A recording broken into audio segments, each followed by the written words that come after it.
Imagine being so strong to where Galactus debates about going to your planet, but when he realizes Franklin Richards is there, he says, nah, let me turn around. I'm good. I ain't trying to mess with Franklin Richards. Some characters are so powerful that they basically break the story. Like, what's the point of missions and adventures if your son or your kid can just do all that and fix the mission up in one snap of a finger? That's Franklin Richards I want to talk about today. He's been dubbed as a lot of things: an immortal, a god, an omega level mutant. He's one of the most powerful beings in the universe. He can create life. He's the son of Reed Richards and Sue Storm. He's the impossible boy, son of heroes. Matter of fact, he's so powerful. He's even a threat to beings like Eternity and Infinity. Eternity is literally the multiverse or universe itself. Like, imagine the universe itself talking to you, saying your kid is a threat for them. That's the kind of power Franklin has. And that makes you think, wait a minute, if he's this powerful, how do they even write stories with him in the story? Wouldn't he just end the story with a blink? Well, that is technically true. So writers find a way around it. It's revealed in more recent comics that it's a burden, and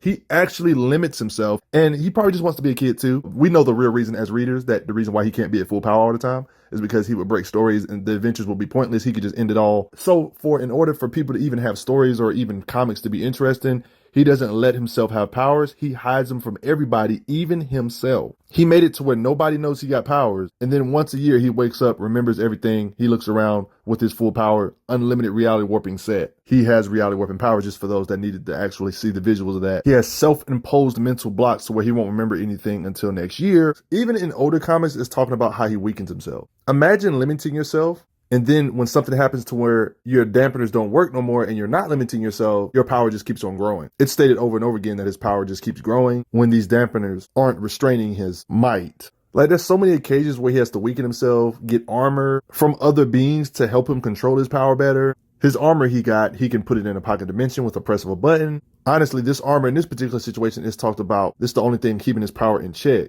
He even had to get more armor to weaken his overwhelming power. I mean, it's so bad. His dad has to put mental blocks on him to prevent him from using his powers until, of course, he has to literally unnerf himself when a future him has to unlock his younger self's mental block. There's a reason they write stories around Franklin basically having to fight himself. Like, it kind of reminds me of the Void situation with characters like the Sentry. Like, there will be literal parts of him that will manifest. His pain will literally manifest where he has to literally fight himself, like a manifestation of his own pain. These are the kind of things the writers have to do to keep Franklin interesting. They have to fight himself, fight manifestations of himself, his physical manifestation of his pain. These aspects of himself can damage powerhouses like Man-Thing. So, like, just imagine for a second, you got powers, your wife has powers, you get a kid, and your kid ends up being a cosmic being, basically. Like, that's a lot of pressure on that kid's shoulders. No wonder he weakens himself. This explanation can also explain some of his inconsistencies in power levels throughout the years. Self-imposed limitations or amnesia. I've always felt like the word reality warping is another short term for every power ever made. So Franklin basically has every power. We see him go in people's minds, telepathy. He can show you the universe inside your brain. He can straight up control your mind and make you do something you don't want to do. Can sense his mom even when she's invisible. Can teleport stuff. He can make toys into real actual objects. He fires real bullets from a toy gun. Can age himself up to an adult. Can project electricity. He's got telekinesis. Can pick you up without touching you physically. Transmutation. Can make himself new clothes. He can give himself extra durability. That's why he's not getting burned while touching somebody that's literally made of flame. He can obviously fly. You could say he has like his own version of spider sense. Sometimes he dreams about the future when stuff that he dreams about actually happens. He can sense live events happening as it's happening, like watching TV. He can do astral projection spirit mode. He calls it his dream self. Look how they draw it on how his astral mode looks. He can possess beings. He can actually exist in the same body with somebody else. Can make illusions. Can talk to dolphins. He can touch and unfuse beings that are fused. Usually symbiotes can possess anybody. They don't work on Franklin. He's resistant. It's straight up stated he can manipulate on a subatomic level. You could say he has avatar creation. He can spread his consciousness out to separate beings, like different avatars of himself, meaning he can be in different places at once, but it's still all him technically. It was this occasion when his mind was fractured and they leaked into different beings. There was a rift in his psyche for a little bit in the storyline. It's not like he needs temporary powers, but Franklin can technically absorb energy. Use that energy he absorbs in different versatile ways. He replicated the negative zone barrier in this particular situation doing so. He can amplify other characters' powers beyond their normal limits. He can travel in time. Okay, Sue had a kid that she thought she had lost. She didn't lose it. Franklin sent it to another universe And that's how they was able to reunite with this kid later. Him and the rest of the Fantastic Four are resistant to different illnesses. He's not just a creative character. He can actually shoot out with destructive blast power type of attacks. He can create shields, his own bubbles, increase his own durability to where not even Black Bolt's voice can hurt him. A valid question everybody always has, okay, yeah, he can create all these amazing things, but does creation mean you can hit or blast with incredible blunt force? I would say yes, it does. When it comes to Franklin Richards' case, he can use this energy, his vast energy manipulation in versatile ways, like straight up amplifying his punches with reality warping energy blasts and stuff like that. We constantly see different examples of him putting energy or his reality warping power around his fist and punching with it. So he can create and produce stuff literally out of nothing. Yeah, when you see him create this stuff that you're going to see in a minute, just know he can create the stuff, blast with that similar force, destroy it, create or destroy it. It don't really matter. Without sugarcoating anything, he has the kind of power that can basically destroy buildings, obviously, disintegrate parasites. It's clear his raw blast power are even scarier than nukes because it's narrated that he can cause massive tectonic upheaval when they was in Mephisto's realm when he was the Psychic Lord. He's able to shift asteroids away so it won't hurt anybody that were a threat for the planet. His psychic energy can ripple across the continent where other characters that are not even dealing with him can sense it or feel it, showing his wide range. He can transmute continents' mass. It's stated that he has too much overflowing energy. He can lay waste to entire worlds and even outshine stars themselves. Notice how they said planets, as in more than one planet, which makes it even more impressive. He gets taught by himself on how to repair stars, like Hala's sun. You know the size of the sun compared to a normal sized planet. If he can reignite stuff like this, repair stuff like this, he's way above planet shattering levels of power. There's implications it's worse because that's a big part of Richards is that his power being out of control. There was an implication that he could threaten every living creature in the solar system. And he said it himself. He's created planets with his mind, stars, whole galaxies, more than one galaxy. Like for example, the Milky Way galaxy contains like billions of solar systems. So solar system shattering or sun shattering is an oversimplification. If he can create more than one galaxy, and you see how big one galaxy is, with his raw power, he shouldn't have no problem creating or busting multiple galaxies. These kind of statements add up even more when he's weakened and nowhere near his full power. He still is quote unquote stated to have more power than beings like Hulk, Thor, or the freaking Silver Surfer. And it just kind of makes Franklin Richards look more impressive. Just keep in mind, these powerhouses they're talking about are insane. Beings that can hit so hard they erupt across all planes of reality. Their hits are compared to big bangs, like beings that can shake the universe, make shockwaves go throughout the entire cosmos or universe. Thor tier type beings, Hulk, Thor, Silver Surfer, they all kind of comparable. Yet Franklin, when he's weakened, they state he still has more power than them. Franklin can create a baby universe. Look how he casually just talks about making a universe. New universe coming up. You got to put all this in consideration when it comes to him making universes. If he could do this as a kid, imagine a more mature, more experienced future version. Like he just casually talking to Galactus and he just makes a universe in his hand. If he's in an area where space-time itself is collapsing, he can create a self-sustaining pocket reality as a platform. Franklin breaks a hole in his pocket reality. There's statements about his potential being unlimited. He believes his reality altering powers are unlimited. This is himself narrating this. His psionic power specifically is said to be limitless, universe shattering power. Narrated that his psionic powers threaten to destroy the universe. Doctor Strange believes Franklin Richards is limitless. I mean, you know how strong Doctor Strange is. There's not many characters that can overpower Mephisto in his own freaking realm, y'all. He's a being. If his base self was in the normal human plane, he would be a Skyfather tier. In his realm, you could argue he's even higher, and Franklin can still overpower Mephisto, the actual devil. Like, look at this. He scattered his substance across the dimension. Doctor Strange is stunned. What power does your son possess? Just a friendly reminder what these Hell Lords can do, like Mephisto. They can threaten more than one universe, clashing with other Hell Lords. Like in this particular situation, it was Satanish and Mephisto clashing. The energy they was producing or clashing was so insane, the energy was leaking onto the earthly plane, threatening to destroy two different realms. The whole dimension will be psychic shreds. And even if they leave this dimension, they won't have nowhere to go to because they was going to destroy two universes. I'm just trying to show you why it's insane for Franklin to beat him in his realm. This realm is him. He reigns supreme. He's omnipresent here. You see Mephisto overpowering Silver Surfer here in this realm. Mephisto himself is stated to be equal to Skyfathers like Odin. Skyfathers, just them fighting, can produce power that can make shockwaves that ripple across every plane of reality. The battles are so insane by Skyfathers that they are waged on every plane of existence. And Mephisto is apparently equal to it as being Odin, a Skyfather. Yet Franklin doesn't give a crap how strong Mephisto is, regardless of him being in his own realm or not. He's overpowering beings as a kid that's a threat to more than one universe. He's overpowering beings like Mephisto, who, if he was to set war with another Hell Lord like Hela, there would be an omniversal Armageddon. not even Ragnarok could compete with. His power is labeled as immeasurable. I mean, I didn't say it. They considered him a enemy to omniversal order. So, like, he had some mental issues in this particular story where his psyche was fractured. If they couldn't get all this under control, the cosmos will pay the price. He's a threat to realities with an S. He was depowered here temporarily because he'd be weakening himself.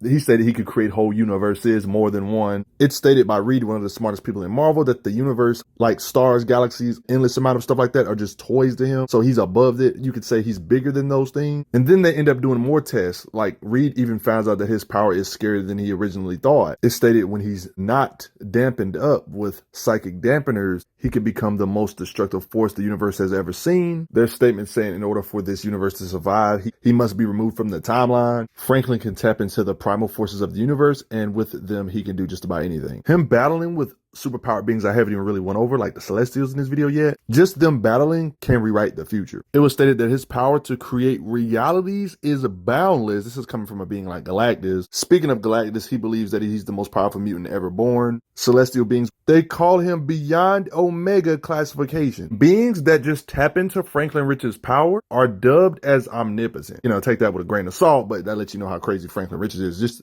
Just them using his power. They're saying he helped increase his power 1,000, a million fold. He's a threat to every plane of existence, not just one universe, more than one universe, every universe apparently, thanks to him channeling the power of Franklin Richards. This kind of power implies he can shatter an infinite amount of universes since they said every plane. If this sounds like an exaggeration, well, look further. It's not only stated he's one of the most powerful beings in the universe, but it's also stated he's the most powerful boy in the multiverse. So technically, other universes' versions of him pale in comparison to the main Franklin Richards from the main continuity. He's a child that has the power to reshape the very cosmos. The boy could destroy everything. He's dubbed as the greatest mutant. Matter of fact, in this particular occasion, after Secret Wars, he was a big helpful aid in restoring the multiverse with Molecule Man because he is a universal shaper, a dreamer. They explain it in depth on how Franklin did this. Whole universes with an S. Molecule Man branched off like an anchor. Yeah, universes. Celestials. I've already showed you why Franklin is above Skyfather tiers by a large margin, but just to add more further fuel to the fire, this is a high-end Celestial. Arishem, he was able to withstand a blast or attacks from 3 Skyfathers fused together. They can't really do nothing to him. Celestials are beings that have crafted the universe itself. Celestials are what you would call a higher dimensional being. All the times you see Celestials in universes, they're manifesting themselves, but they're all still one consciousness.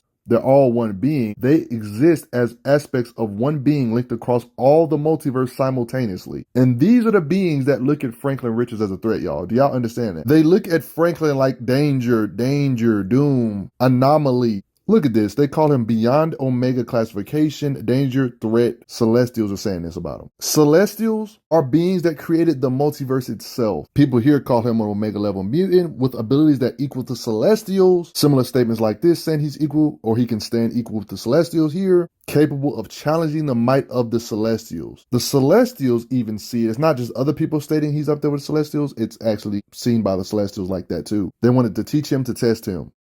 His power is unprecedented. He's narrated as a young god. The Celestials tried to take this dude out in his mind, and he said, get the heck out of his mind. You're probably tired of all these statements. Oh, he can't really fight or match no Celestial. We ain't seen him do it, right? Well, this young little boy is getting blasted by these higher dimensional beings with their blast, and he's turning their blast into flowers. The Celestials were looking freaking confused and aggravated. Oh.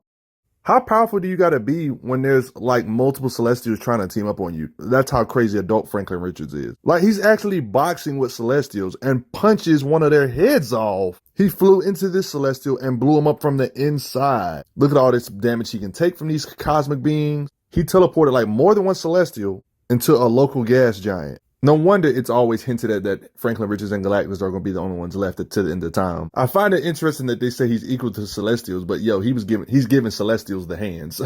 I mean, look at this cosmic being hierarchy. I made some changes to it. Like, I put Franklin right here. Yeah, he should be up here with these guys. I mean, look. I mean, he seems to be able to cause pain to the universe itself. Like, imagine you being the universe, right? And there's minions inside of you, a whole bunch of different superpower beings or battles going on inside of you because you are the universe. Like, imagine that. Like, imagine one of those beings having the power to hurt you. Like, doesn't that feel weird? I kind of brought this up earlier, but I'm bringing it up again. Like, eternity and infinity themselves, the cosmic abstract beings, higher dimensional beings kind of agree that Franklin can stand on equal footing with these high-end beings. Eternity and infinity are beings that are considered trans-infinite forces in the universe, and they look at Franklin in high regard. When his dark side took form, which was basically him, it pretty much lets you know that he can reshape realities. The nexus of all realities. Nexus of all realities sprang from his mind. When we break down the lore of the nexus of all realities, this is basically him shaping a multiverse. The nexus of all realities, the place all universes, all dimensions, all parallel worlds emerge from and return to when creation sleeps. You could say he made a whole bunch of fantasy realities while making Man-Thing speak. Man-Thing is very powerful himself, and this is why Man-Thing was dying. His body could not contain the energies that you were channeling through him. They state about Franklin Richards. There was a point in comics where the heroes disappeared. Franklin Richards didn't even know he was the one responsible for it. He created a pocket universe which carried in this ball. He saved their life, but at the same time, he thought he was lonely when he really wasn't. The world was left without his greatest hero. I don't think you guys understand this, y'all. Like, this universe that Franklin created for the heroes had its own negative zone, which is a whole nother universe. It's like he created a universe that has universe layers inside of this universe. It's almost like he created a multiverse. His own Marvel multiverse that has its own Watchers, beings that are usually higher dimensional beings themselves. Has its own Heralds of Galactus, its own galaxies, and even its own Galactus. Like, he created his own Galactus. Like, what? It doesn't seem like it was an infinite size universe. It had multiple, you could say, observable size universes within this universe, you could say. It was this event where it got the Celestials curious about his power. This universe that has its own Galactus, galaxies, and all that stuff, he can just destroy his own universes too, by the way. So after seeing all this stuff, terms like omniversal started making a lot more sense when describing Franklin, right? It's straight up stated that he got better with his powers as he can build. He grew older. He can create multiverses, not just one multiverse with a whole bunch of infinite universes. He can create more than one multiverse. Multiverse having a whole bunch of universes inside. Yeah. All of this was happening in the history of Marvel Universe comic where Franklin Richards and Galactus was just chilling until the universe ended, and then they just had recaps about the universe and was talking about it, telling the history of the Marvel Universe. He can make multiverses. Yeah. Okay, so you know how Galactus, a cosmic being himself, always be giving beings power and making them his heralds, Herald of Galactus type being? Probably the most popular example is Silver Surfer, of course, him empowering Silver Surfer. But never in a million years would you expect Franklin Richards talking to his self, basically, future him and younger him. He resurrected Galactus. It's even mentioned the Devourer of Worlds has had many heralds. But he arose Galactus to be his herald. Like, Galactus being the herald of somebody. Like, what? Like, he's his minion. I mean, he's so cool and powerful that he'll even do some of the things quotes, like it's clobbering time when fighting super duper powerful foes that don't think anybody in this plane can hit him and hurt him. So in short, yeah, the reason why he just doesn't stop every threat ever, every time a new comic book comes up, is because he's literally treated as a plot device and has to literally weaken himself most of the time. 364 days of the year, he's weakened most of the time. So the heroes got to do all the work by themselves, while everybody in the world thinks he's depowered. I mean, when Ultron was team busting, notice how everybody's struggling, including Scarlet Witch. Notice how the moment when Franklin Richards comes into play, he's the one that overloads Ultron. Like, he's literally a plot device. The moment he gets jumped into the story, he just wins. And yes, Franklin does have the power to cure the thing, and he can make him normal if he wanted to. Honestly, nerfing him in the Marvel live-action cinematic universe would actually be comic accurate, because the comics do it themselves. He's too powerful to be at full power all the time. He would just make the stories irrelevant. They have to write it to where his powers are a burden to himself, so he weakens himself, he wears armors to weaken himself, he puts mental blocks on himself, he only has his power one time a year. They have to do these kind of things. He would be too powerful for the plot. There would be no stakes. They have to give him mental issues where he's got problems controlling his power. They have to. The movies will probably do the same. He might be the reason why the Marvel Cinematic Universe reboots via his reality warping ability. But if they wanted to make him a superhero, I think they should make him Psychic Lord like in the comics, with his own outfit, armor, and everything. He could be an adult, but he would still be nerfed, but he would still be powerful, but not at his full power, you know? He would more than likely still be a powerhouse in the MCU, but they probably wouldn't make it to where he can just end a Celestial with a blink, probably. We're talking about a guy that can forcefully enter cosmic beings like the Watcher's mind without their permission. Yeah, he can find you wherever you are. I mean, when it comes to his reflexes, he can react to missiles, react to bullets, sense beings that move like a bolt of lightning, react to Dr. Doom's blast. It's stated he can use his powers in 1 trillionth or trillionth of a second. 1/septillionth of a second or septillionth of a second. To give you an example of how fast that is, the speed of light couldn't even get a foot long in Yoda seconds, a septillionth of a second. Like light is really practically standing still to Franklin. To really break this math down, if somebody can react in a Yoda second, if you could perceive the world in a Yoda second, the bare minimum speed you would need to be, he's bare minimally probably septillions of times faster than the speed of light if he can really react to stuff this fast. Do you respect him? Is he too powerful to exist? Before I get going though, thanks for the donations everybody, respect him. I'm glad you are enjoying your time on the channel. Make sure you check out the playlist on the channel to see other How Strong videos. If you like what this channel is offering, make sure you hit that subscribe button and I will see you guys later.